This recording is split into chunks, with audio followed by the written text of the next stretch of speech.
Honourable lordship ये दूसरी जमानत का आवेदन है।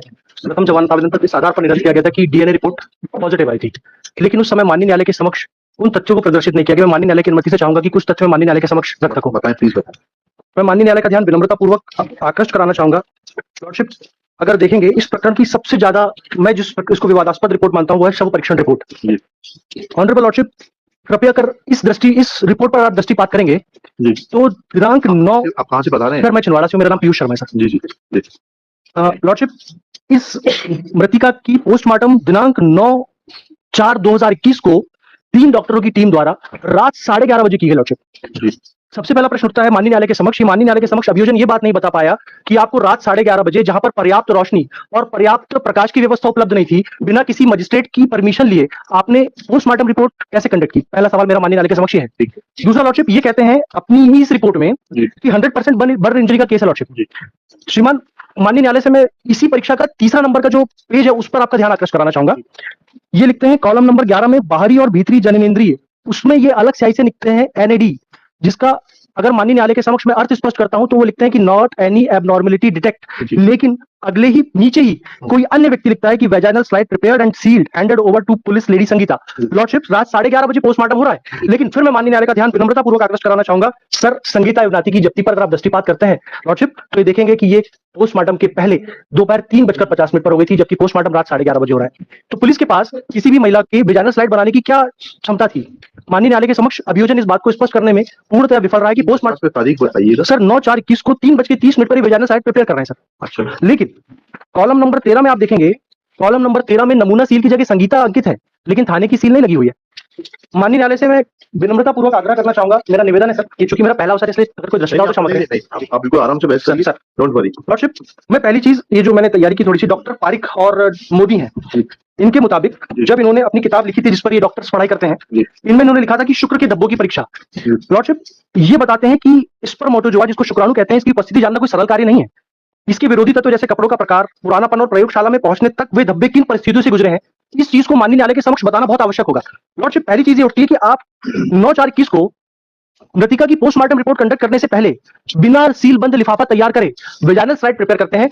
इस चीज का मेरी बात से रिलेवेंस इस बात पर है, माननीय न्यायालय से मेरा विनम्रता पूर्वक आग्रह है सर, कि जो महिला 100% जल चुकी हो, आप उसके योनि मार्ग से शुक्राणु कैसे प्राप्त कर पाएंगे, जबकि जो स्पर्म होते हैं वो मतलब दाह के प्रति बहुत ज्यादा सेंसिटिव होते हैं, और जब कोई महिला 100% ही जल चुकी हो तो ऐसी दशा में प्रथम दृष्टया ये भ्रम और प्रथम दृष्टया संदेह उत्पन्न होता है कि जलने के बाद किसी भी महिला की वेजाइनल स्लाइड प्रिपेयर नहीं की जा सकती। ऑनरेबल लॉर्डशिप से मेरा दूसरा बहुत बड़ा निवेदन है सर, अभी मैं एक लेटेस्ट जजमेंट था जिसमें शरद बिरथी चंद का हवाला हुआ था, और एक हवाला आया था सर 1984 का 4 सुप्रीम कोर्ट ऑनरेबल माननीय उच्चतम न्यायालय का, पेज नंबर 116 है। इसमें माननीय उच्चतम न्यायालय ने कहा है कि किसी माननीय न्यायालय के समक्ष अगर आप कोई भी प्रकरण पेश करते हैं जिसमें आप परिस्थिति जन्य साक्ष्यों की बात करते हैं, तो माननीय न्यायालय के समक्ष अभियोजन को यह स्पष्ट तौर पर बताना पड़ेगा कि केवल आप कह देने मात्र से कि कोई व्यक्ति अभियुक्त है, कह देने मात्र से कि कोई रिपोर्ट अभियुक्त के खिलाफ है, आप उसको अभियुक्त साबित नहीं कर सकते जब तक कि आपके पास चेन बाय चेन, कड़ी बाय कड़ी और साक्ष्य बाय साक्ष्य माननीय न्यायालय के समक्ष संदेह से भरी कोई चीज प्रमाणित नहीं होती है। लॉर्डशिप, ठीक इसी तरह की प्रकृति का मामला था Hemant versus state of Madhya Pradesh, और माननीय उच्चतम न्यायालय ने अभी राहुल वाला केस था। जी सर, ये कॉपी सर, ये वाली कॉपी सर दीजिए। मैं माननीय न्यायालय से निवेदन करना चाहूंगा कि इस प्रकरण में माननीय उच्चतम न्यायालय ने ये कहा है, और मैं माननीय न्यायालय का इस जजमेंट की ओर ध्यान आकर्षित कराना चाहूंगा सर। पूरे हिंदुस्तान के अंदर इस जजमेंट की बड़ी जोरों से चर्चा है, जिस मामले में माननीय उच्चतम न्यायालय ने बताइए प्लीज सर, इसमें माननीय उच्चतम न्यायालय ने डीएनए प्रोफाइलिंग को पेज नंबर 138 से डिस्कस करना शुरू किया था, और उसमें हाँ सर, मतलब वो शायद खंडिका क्रमांक 138 से सर, उसमें उन्होंने डीएनए प्रोफाइलिंग पद्धति के बारे में बताया सर। माननीय उच्चतम न्यायालय का ऐसे मामलों के बारे में कहना था कि डीएनए किया जाता है, ये कोई बहुत बड़ी बात नहीं है, लेकिन डीएनए को करने के लिए और माननीय न्यायालय के समक्ष डीएनए की सत्यता को प्रमाणित करने के लिए इसकी आपको सबसे पहले ये बताना पड़ेगा कि जो स्लाइड है, जो नमूना है, उसको विधिवत संरक्षित किया गया, उसको विधिवत लैब तक पहुंचाया गया, क्योंकि डीएनए के ऐसे अणु होते हैं जो शरीर के किसी भी तरल भाग द्वारा गुजरते रहते हैं। इसी तरह डीएनए का पॉजिटिव आ जाना किसी अभियुक्त को दोषी ठहराए जाने के लिए पर्याप्त नहीं होगा जब तक कि ऐसी संपूर्ण परिस्थितियों को माननीय न्यायालय के समक्ष स्पष्ट न कर दिया गया। लॉर्डशिप, इस पूरे प्रकरण में जो मैंने माननीय न्यायालय के समक्ष अभी प्रकरण प्रस्तुत किया है, उसमें भी 5 माह के विलंब के बाद ये जो सैंपल था पहुंचाया गया। लॉर्डशिप, इस प्रकरण में ना तो कोई सीलबंद लिफाफा है, और आफ्टर मतलब 4 माह के बाद सर ये इसकी डीएनए सैंपलिंग कराते हैं। ये इसकी रिपोर्ट आती है सर 20/9/2021 को। लॉर्डशिप, 20/9/2021 की आप रिपोर्ट देखेंगे, और 9/4 को महिला का पोस्टमार्टम रात 11:30 बजे हो रहा है साहब। 3 महीने तक ये कहाँ इस स्लाइड को रखे रहे बिना सील बंद नमूने को जी थाने में रखा रहा। जी थाने में जब आप रखे रहते हो तो नमूने से छेड़छाड़ करने की आशंका से इनकार नहीं किया जा सकता। और लॉर्डशिप, इस प्रकरण की सबसे बड़ी चीज आती है कि जब ये वैजाइनल स्लाइड और स्वैब बताते हैं, जबकि मैंने माननीय न्यायालय को पूर्व में निवेदन कर बताया था कि इन्होंने केवल सर स्लाइड प्रिपेयर की थी, स्वैब नहीं बनाया था सर। जी तो सर ये स्वैब इनको कहां से प्राप्त हो गया अतिरिक्त? इसका मतलब ये है कि अभियुक्त को झूठा बचाने के आशय से इन्होंने ये पूरी कथा रची है। लॉर्डशिप, इसके बाद जब ये जांच होती है फिर ये स्लाइड वापस आता है। लॉर्डशिप, ये इसका ब्लड निकालते हैं। ब्लड इन्होंने निकाला, किस अवस्था में निकाला, कितनी मात्रा में निकाला, किस तो उसका तो मेमो होता है, बनता है सर। लेकिन मेरा माननीय न्यायालय से निवेदन है कि सर आपने तो ब्लड निकाल लिया, लेकिन इसके पहले तक हमको फंसाने की संपूर्ण कार्यवाही अभियोजन के द्वारा सुनिश्चित कर ली गई। आईओ एग्जामिन हो गया आपने? सर, आईओ से पूछा ये सब चीजें? सर अभी तो मैं माननीय न्यायालय के समक्ष डिले के लिए आया था कि हमारा ट्रायल नहीं हो पाया। बेन देने आए, बिल्कुल ठीक है, जी। लेकिन ये सारे सवाल तो आप आईओ से पूछेंगे ना। मैं माननीय न्यायालय के समक्ष सैंपल प्रॉपर्ली सील नहीं किया गया, जी। डॉक्टर आएगा, डॉक्टर से पूछेंगे, ठीक है ना। और और सर आप उससे पूछेंगे, डॉक्टर से पूछेंगे 100% बर्न केस में जो है ये वैजाइनल स्लाइड बनाई जा सकती है कि नहीं बनाई जा सकती, what will be the impact of the burn injuries on the efficacy of the sperms or the DNA material which has been recovered from the vagina of the victim। तो ये सब बातें तो आप वहां पूछेंगे। मैं माननीय न्यायालय से एक विनम्रतापूर्वक और एक निवेदन करूंगा। आप घटना बताते हैं साहब, अभियोजन घटना बता रहा है, जिस दिनांक की घटना बता रहा है ये बता रहा है। सर मैं माननीय न्यायालय से निवेदन करना चाहूंगा, माननीय न्यायालय ने अपने सुस्थापित सिद्धांतों पर बताया है कि जब आप कहते हैं तो संदेह से परे प्रकरण को माननीय न्यायालय के समक्ष प्रस्तुत कीजिए। लेकिन संदेह से परे नहीं है। सर ये प्रथम दृष्टया की बात कर रहा हूं सर। आप बता रहे हैं कि जो अप्रैल 2021 जिस समय पूरा लॉकडाउन लगा हुआ था, उस दिन आप लॉकडाउन के समय में घर में लड़की को अकेला छोड़कर कहीं जाते हैं। लॉर्डशिप, जब लॉर्डशिप वहां पे सब जगह लॉकडाउन लगा हुआ है, ऐसी दशा में कोई किसी व्यक्ति को अकेला नहीं छोड़ेगा। लेकिन तीसरी बात, मेरा माननीय न्यायालय से सिर्फ एक बात कहनी है कि जब आपके पास पोस्टमार्टम रिपोर्ट आ गई, आपने फैब्रिकेटेड स्टोरी बनाते हुए अभियुक्त को ब्लड सैंपल कराया, जिसमें भी काफी विलंब हुआ, ऐसी दशा में अभियुक्त माननीय न्यायालय से रहम की पात्रता रखता है, क्योंकि इसका सर कोई आपराधिक रिकॉर्ड नहीं है। माननीय न्यायालय से मेरा इस बात के लिए भी विनम्र आग्रह है कि सर आज एक जो लड़का बहुत मेहनतकश मजदूरी के साथ अपना जीवन यापन करता है, उसको जिन आधारों पर माननीय न्यायालय के समक्ष उसका प्रकरण प्रस्तुत किया गया है, वो रहम के आधार पर और इस सद्भाविक आधार पर कि उसको लगभग 1 वर्ष हो गया है, ऐसी दशा में भी हम शायद माननीय न्यायालय से रहम की पात्रता रखें। सर जो जितना आर्गुमेंट ले रहे हैं सर, उससे तो सब डॉक्टर और आईओ भी बता पाएगा। बाकी मेरिट पे तो सर जो 2 विटनेस हैं, प्राची और असिता, इनकी जो सहेली है, इसने पूरा बताया। क्या बताया, पढ़िए।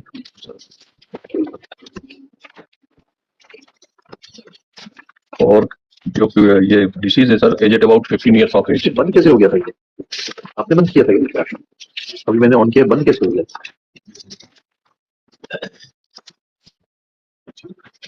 मैं माननीय न्यायालय से एक बात और कहना चाहूंगा। माननीय न्यायालय अक्सर ही कहते हैं कि किसी भी जमानत को देखते हुए ग्रेविटी ऑफ ऑफेंस, साक्ष्य को टेम्पर्ड करने की स्थिति, और जैसा भी प्रोसिक्यूशन ने कहा है सर, डॉक्टर और पुलिस तो हमारी जद में नहीं है, और जिनका नाम आप ले रहे हैं सर, उनकी भी साक्ष्य कराए गए हैं घटना के 6 माह बाद। जी, साक्ष्य तो पढ़ रहे हैं जी।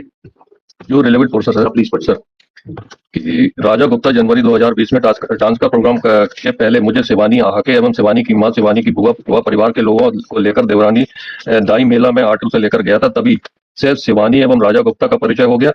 ऑटो राजा गुप्ता के पास है। कक्षा 10वीं पास करने के बाद हम लोग एडमिशन कक्षा 11वीं इसी स्कूल में हो गया था। कक्षा 11वीं में प्राची भी एडमिशन ले ली थी। मैं, प्राची व शिवानी आके तीनों अच्छे दोस्त थे। शिवानी कक्षा 11वीं में बताती थी कि राजा गुप्ता से उसका प्रेम संबंध हो गया है, राजा गुप्ता शादी करेगा। दिनांक 7/4/2021 को हम तीनों लोग रोजाना की तरह ज्ञानोदय स्कूल में कोचिंग में गए थे। तो शिवानी दुखी थी। मैंने पूछा कि क्यों दुखी हो, तो उसने बताया कि राजा गुप्ता ने मुझसे प्रेम संबंध है और उसने साथ में गलत काम भी किया है, लेकिन अब शादी से मना कर रहा है। दिनांक 8/4/2021 को फिर शिवानी 10 बजे रोजाना की तरह कोचिंग में आई थी और वह काफी दुखी थी। तब मैंने उससे पूछा कि क्यों दुखी है, तो शिवानी बोली कि वह बर्बाद हो गई है और राजा गुप्ता शादी करने से मना कर रहा है। फिर करीब 12 बजे कोचिंग समाप्त होने पर शिवानी अपने घर चली गई। फिर शाम को 6 बजे कोचिंग वाले शरीफ सर ने मुझे फोन करके बताया कि शिवानी जलकर मर गई है। मैंने शिवानी और राजा गुप्ता के प्रेम संबंध की बात पहले भय के कारण किसी को नहीं बताई थी और पहले पुलिस वालों ने भी पूछताछ नहीं किए थे, और जब पुलिस वालों ने मुझसे पूछताछ की है तब मैंने शिवानी और राजा गुप्ता के प्रेम संबंध की बात बताई थी। इसी प्रकार सर प्राची का स्टेटमेंट है। लड़की तो माइनर है ना, 15 साल की और डीएनए रिपोर्ट लिखिएगा। Shri Piyush Sharma, learned council for the applicant Raja Gupta, this is second bail application on behalf of the applicant under section 439 CRPC. Case crime number 222 of 2021 is registered at police station Ramanwada, district Chhindwada for offence under section 305, 376 within bracket 3, 376 within bracket 2, another bracket small j, 376 within bracket 2, another bracket small n of the Indian Penal Code, section 5(6) of POCSO Act, section 31W2 and 32V, 325 of Scheduled Caste and Scheduled Tribes Prevention of Atrocities Act. Full stop. it is submitted that applicant is in custody since 29/10/2021. Next paragraph. Shri Piyush Sharma submits that the whole story of the prosecution is full of improbabilities. Full stop. He submits that postmortem was conducted at 11:30 p.m., which is not permissible without taking consent of the concerned magistrate. Full stop. It is further submitted that there is a mention of preparation of a vaginal slide in the postmortem report, but vaginal slide was seen at 3:30 p.m. was prepared at 3:30 p.m. as is evident from the memorandum prepared in support of preparation of such vaginal slide. Full stop. Shri Sharma further submits that the vaginal slide was kept in open for a long period of 5 months in as much as DNA report is dated 20/9/2021. Full stop. He alleges that this sample was lying with the concerned police station and was not forwarded to the concerned laboratory. Full stop. He further submits that when the deceased died of burn injuries which have been certified to be 100% by the concerned doctor, then with the concerned team of doctors which conducted postmortem, then there was no possibility of survival of DNA material in the sperm which has been allegedly matched with the blood sample of the present applicant. Full stop.